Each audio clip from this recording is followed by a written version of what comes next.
ജനാധിപത്യത്തിന്റെ ഭാഗമായി തെരഞ്ഞെടുപ്പിൽ മത്സരിക്കുന്നതോ MP ആകുന്നതോ MLA ആകുന്നതോ ത്രിതല പഞ്ചായത്തിൽ മെമ്പറാകുന്നതോ വോട്ട് ചെയ്യുന്നത് പോലും തൗഹീദിനെതിരാണ്, ശിർക്കാണെന്നാ പറഞ്ഞത്. എന്തൊരപകടമാണ്! അല്ലാഹു അല്ലാത്തവരെ ആരാധിക്കലായി പോവും അത്രേ ഇവിടുത്തെ തെരഞ്ഞെടുപ്പിൽ വോട്ട് ചെയ്താൽ. ജമാഅത്തെ ഇസ്ലാമിയുടെ നേതാവ് തന്നെ പറയട്ടെ, ഈ വാദത്തെ വ്യക്തമായ ആൾ തന്നെ പറയാം കേട്ടോ. ജമാഅത്ത് വക്താവ് ഷെയ്ഖ് മുഹമ്മദ് കാരക്കുന്ന് എന്ന് പറഞ്ഞ ഇന്നും ഷിർക്കാണ്, ഇന്നലെ ഷിർക്കാണ്, നാളെ ഷിർക്കാണ്. എന്താ ഷിർക്കാന്ന് പറഞ്ഞത്? ഒരു സംശയം നിങ്ങൾക്ക് വേണ്ട.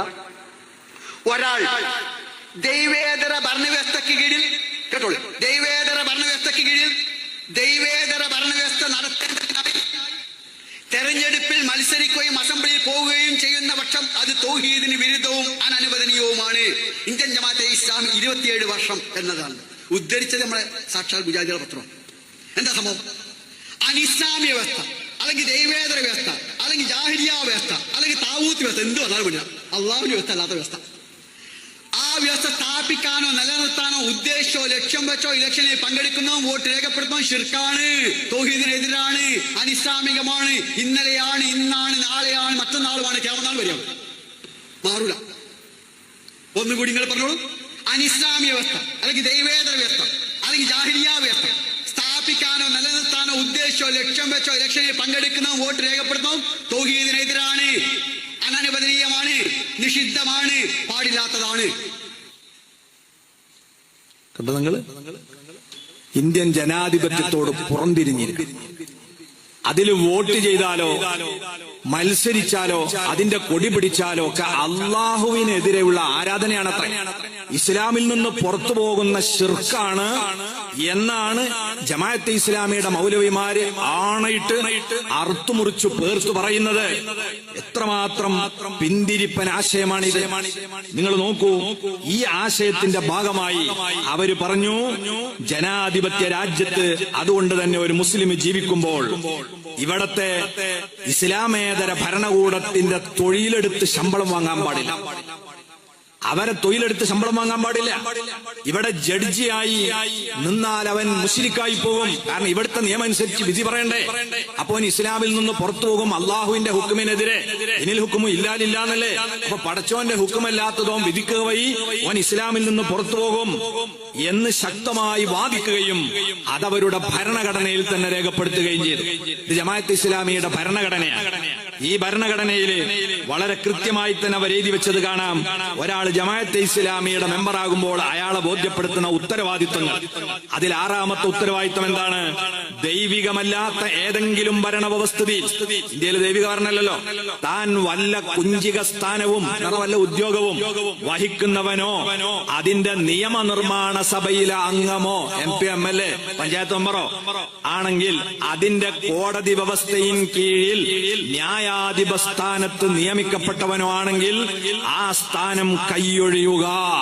അപ്പോഴേ ഒരാൾ യഥാർത്ഥ മുസ്ലിമാവൂ. ജമാഅത്തെ ഇസ്ലാമി വിഭാവനം ചെയ്യുന്ന ഒറിജിനൽ മുസ്ലിം ആവണമെങ്കിൽ ഗവൺമെന്റ് ഉദ്യോഗം രാജിവെക്കണം. ഇവിടുത്തെ MP MLA ആവാൻ പാടില്ല. കോടതി വ്യവഹാരം കൈകാര്യം ചെയ്യുന്ന ആളാകാൻ പാടില്ല.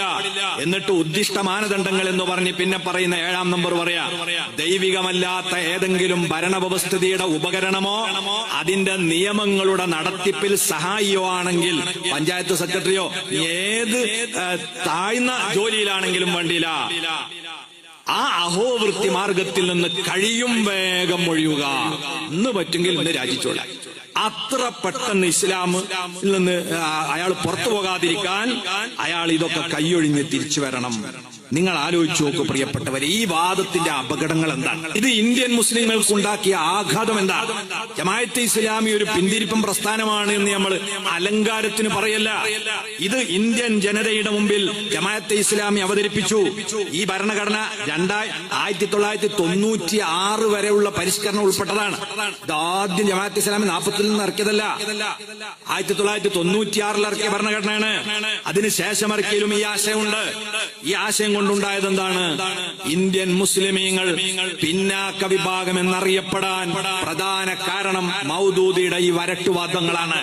ഇവിടുത്തെ ജനാധിപത്യമായിട്ട് സഹകരിച്ചുകൂടാ, മത്സരിച്ചുകൂടാ, MP കൂടാ, MLA കൂടാ, തൊഴിൽ സ്വീകരിച്ചുകൂടാ. ഇത് പറഞ്ഞപ്പോൾ ഉത്തരേന്ത്യയിലെ ഉറുദു ബെൽറ്റിലുള്ള മുസ്ലിമീങ്ങൾ സ്വാഭാവികമായും പിന്തിരിഞ്ഞു നിന്നു. കാരണം മൗദൂദിയാണ് പറയുന്നത് ഉറുദു ഭാഷയിലാണ്. തൗഹീദ് അപകടത്തിലാകും, ഇസ്ലാം എന്ന് പുറത്തു എന്നാ പറയണത്.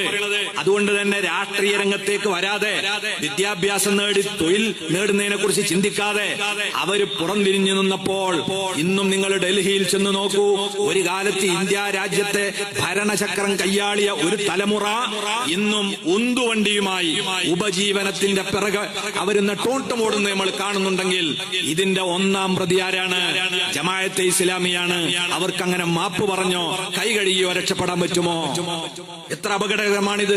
കേരളത്തിൽ സമസ്ത കേരള ജംഇയ്യത്തുൽ ഉലമ ഉള്ളതുകൊണ്ട് എന്ത് സംഭവിച്ചു?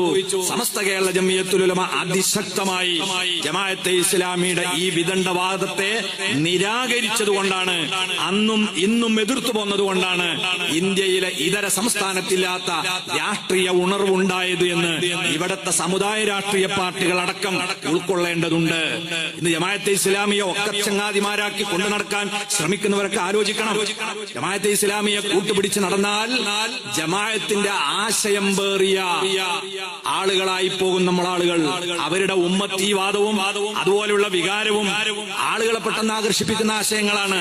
അതുകൊണ്ട് അപകടകരമായ ഈ ആശയത്തിൽ നിന്ന് മുസ്ലിം ഉമ്മത്തിനെ ബോധവൽക്കരിച്ചു പോകുന്നത് സമസ്ത കേരള ജംഇയ്യത്തുൽ ഉലമയാണ്. പക്ഷേ ഇപ്പോഴും നമുക്ക് സങ്കടകരമായി തോന്നുന്നത് ആ ജമാഅത്തെ ഇസ്ലാമീനെ കൂട്ടുപിടിച്ച് ചില രാഷ്ട്രീയ പ്രസ്ഥാനങ്ങൾ അവരെ പിന്തുണച്ച് അവർക്ക് വേണ്ടിയെല്ലാം ചെയ്തു കൊടുക്കുന്നവര്, അവരുടെ പുസ്തകങ്ങളും അവരുടെ സക്കാത്ത് ശേഖരണവും ഒക്കെ ഉദ്ഘാടനം ചെയ്തു കൊടുക്കുന്നിടത്തേക്ക് പോകുക എന്ന് പറഞ്ഞാൽ എത്രമാത്രം അപക്വമായ സമീപനമാണ് അത്.